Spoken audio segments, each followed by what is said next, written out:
同学们，大家好。Hi students. Hi murid-murid. 今天我们来到了第9页，单元3，请。We are now in page 9, unit 3. 请 means please. Kita dah datang ke muka surat ke-9. Unit 3, 请 bermaksud sila. 看一看，说一说。这里有3个图案，我们来看第一个图案。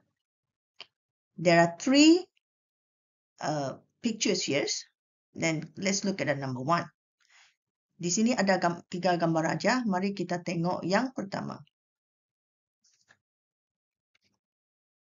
请排队 Sila beratur. Please line up or please queue up. 请坐下 Sila duduk or please sit down. 请站起来 Please stand up. Sila berdiri. 认一认，填一填。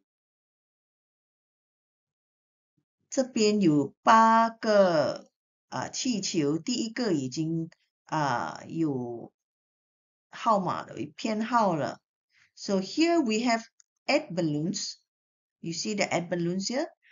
What you need to do is you put the numbering according to what teacher tell you first.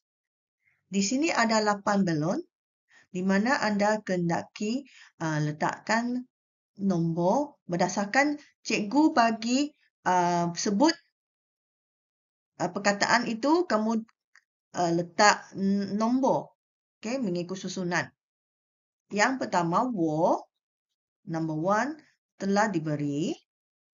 Yang kedua, 早安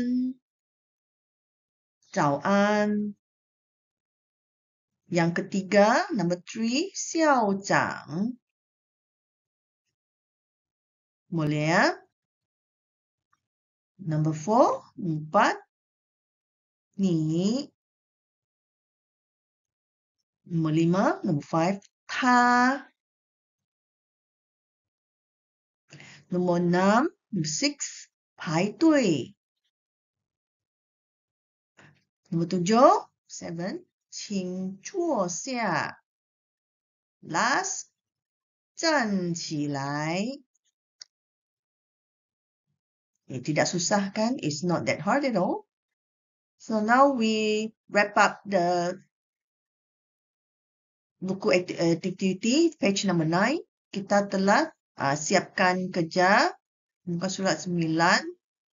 So kita jumpa lagi pada muka surat 10. So we'll see you again in page number 10.